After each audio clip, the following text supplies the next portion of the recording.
क्या हुआ जब अयोध्या यात्रा के दौरान एक साधु को बस से उतार दिया गया।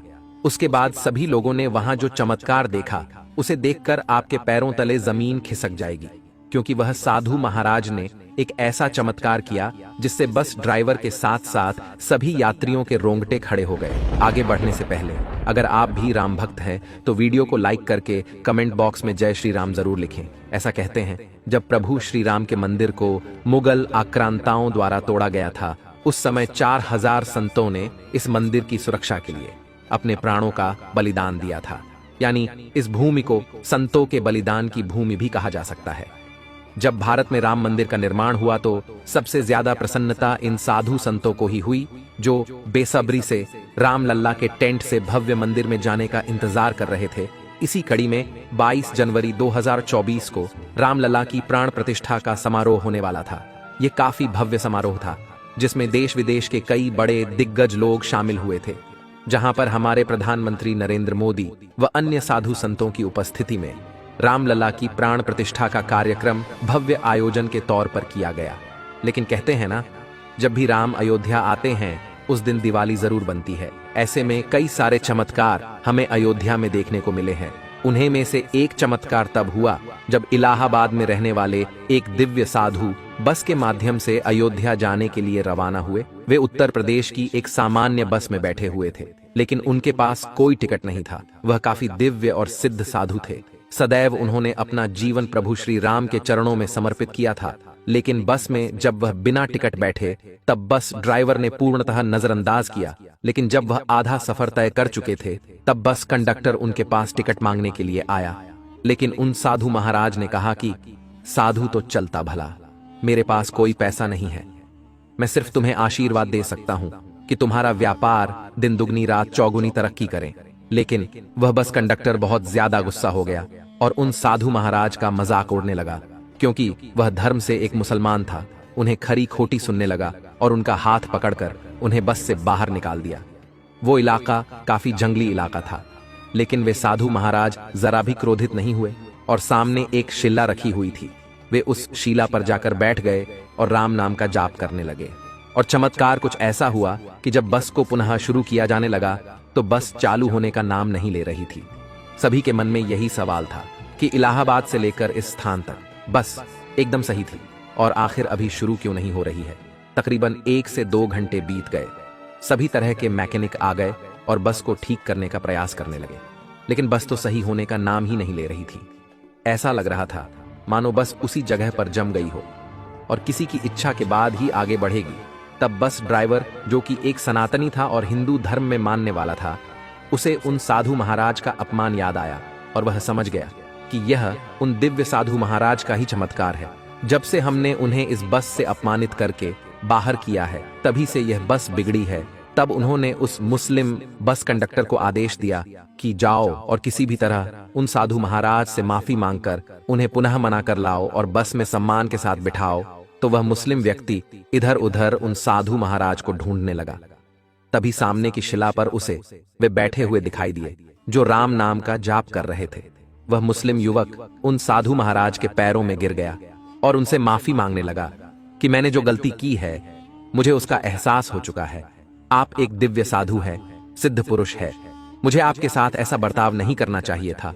उसने दिव्य साधु महाराज से क्षमा मांगी और ऐसा कहा जाता है जो भी साधु संत होते हैं उन्हें न तो सम्मान का मोह होता है और न ही अपमान का भय।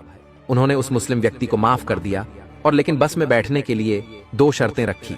पहली शर्त तो यह थी कि आज के बाद तुम्हारी बस में अगर कोई दिव्य साधु या सिद्ध पुरुष बैठता है तो तुम उनसे पैसे नहीं मांगोगे। और दूसरी शर्त यह थी कि यह बस अगर अब चलती है तो बीच में कहीं नहीं रुककर केवल और केवल अयोध्या ही रुकेगी।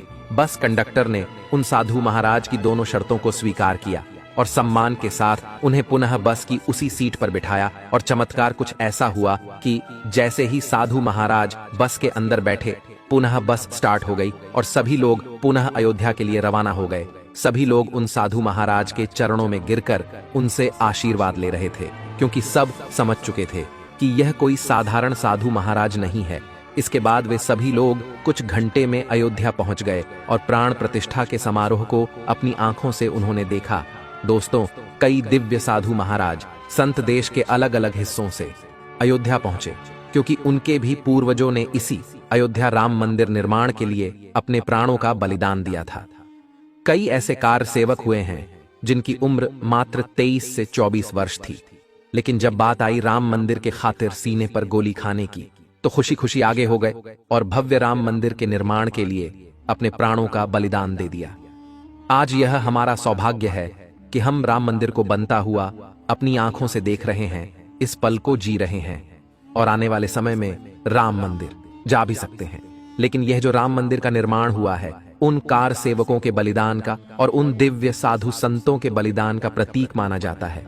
दोस्तों, जब से राम मंदिर निर्माण चल रहा है और राम मंदिर का निर्माण कार्य खत्म हुआ है, तब से एक के बढ़कर एक चमत्कार हमें देखने को मिले हैं। और सबसे बड़ा चमत्कार बार बार एक वानर का दिखना है, क्योंकि प्रभु श्री राम ने हनुमान जी महाराज को एक आदेश दिया था कि तुम कलयुग के अनंत काल तक इसी पृथ्वी पर रहकर धर्म की रक्षा करोगे, तुम चिरंजीवी कहलाओगे और हमेशा कलयुग के अंत तक धरती पर विराजमान रहोगे। ऐसा कहते हैं, जब भी राम चर्चा होती है तब हनुमान जी वहां पर जरूर मौजूद होते हैं, और जब इतने बड़े भव्य मंदिर का निर्माण हुआ है तो सीधी सी बात है, वहां पर भी हनुमान जी महाराज जरूर मौजूद होंगे। प्रभु श्री राम को प्रतिदिन नए नए वस्त्र बनाए जाते हैं और इन वस्त्रों को खास फैशन डिजाइनर से बनवाया जाता है। लेकिन सवाल यह था कि प्राण प्रतिष्ठा के दिन प्रभु श्री राम को कैसे वस्त्र पहनाए जाए। तो उस समय वस्त्र बनाने वाले वस्त्रकार ने प्रभु श्री राम का स्मरण करना शुरू किया, तो उसे 3 अलग अलग प्रकार के वस्त्र बनाने की प्रेरणा मिली। लेकिन सभी लोगों के मन में यह सवाल था कि आखिर इन 3 वस्त्रों में से कौन से वस्त्र प्रभु श्री राम को पहनाए जाए, क्योंकि तीनों ही अति सुंदर और लाजवाब थे। तब उन्होंने एक निर्णय लिया कि रात्रि के समय इन तीनों वस्त्रों को हम प्रभु श्री राम के सामने रख देंगे। सुबह तक जरूर कोई ऐसा संकेत मिलेगा या स्वप्न में कोई संकेत प्राप्त होगा जिससे हम यह समझ जाएंगे कि प्रभु श्री राम को कौन से वस्त्र पसंद है। लेकिन उस घड़ी से केवल 1 घंटे के बाद ही अचानक उन तीनों में से एक वस्त्र रामलल्ला के पास रखा हुआ दिखाई दिया। लेकिन सवाल यह था कि आखिर वह वस्त्र आगे कैसे आया। तब सभी लोगों ने जब सीसीटीवी देखा तब पाया कि एक वानर वहां पर आया और तीनों में से एक वस्त्र उठाकर चुपचाप उसने रामलल्ला के पैरों में रख दिया। सभी लोग कमरे में ऐसा चमत्कार देखकर दंग हो गए। वह मूर्तिकार और जिसने प्रभु श्री राम की मूर्ति को बनाया है, उनका नाम अरुण योगीराज है। उन्होंने भी एक ऐसा ही चमत्कार हमारे साथ साझा किया। उनका कहना था कि हमें इस मूर्ति को बनाने के लिए 6 माह का समय लगा और हम कार्यशाला में रोजाना मूर्ति बनाने का काम करते थे। लेकिन रोजाना एक चमत्कार होता था। एक बंदर रोजाना मूर्ति का काम देखने आता था कि आखिर मूर्ति का काम कितना संपूर्ण हुआ है। और जब हम उसे वानर से परेशान होने लगे तो हमने हमारी कार्यशाला को चारों तरफ से कवर करवा दिया। फिर वह वानर अचानक जोर जोर से कार्यशाला का दरवाजा पीटने लगा। तब हमें मजबूरन दरवाजा खोलना ही पड़ा। उसने किसी को नुकसान नहीं पहुंचा, पुनः मूर्ति के दर्शन किए, काम को देखा और वापस चला गया। ऐसा 6 महीने में हमें रोजाना देखने को मिला है। यह चमत्कार सामान्य नहीं हो सकता। हम उस वानर को साक्षात हनुमान जी का ही रूप मानते हैं, क्योंकि जहां भी प्रभु श्री राम का कार्य होता है या राम चर्चा होती है, वह साक्षात हमारे हनुमान जी जरूर उपस्थित होते हैं। 22 जनवरी का जो दिन हमें दिखाई दिया, वह इतिहास में हमेशा हमेशा के लिए अमर हो गया, क्योंकि ऐसा दिन ना तो आया था और न भविष्य में कभी आ पाएगा। हम इतने खुश नसीब हैं कि हम इस पल को अपनी आंखों से देख पाए। लेकिन यह उन सभी कार सेवकों की आत्मा के लिए बड़ी शांति है जिन्होंने अपना तन, मन, धन सब कुछ न्यौछावर कर दिया इस राम मंदिर के लिए। हम दिल से आशा करते हैं आज की वीडियो आपको पसंद आई होगी। लाइक जरूर करें। अगर आपके साथ भी ऐसी कुछ चमत्कारी घटना हुई है तो नीचे कमेंट बॉक्स में लिखें। हम उसे अपने चैनल के माध्यम से दर्शकों को बताने का प्रयास करेंगे। और इस चैनल को सब्सक्राइब कर लें ताकि आपको हमेशा ऐसी सत्य चमत्कारी घटनाएं देखने को मिलती रहे। अभी के लिए आप सभी को हर हर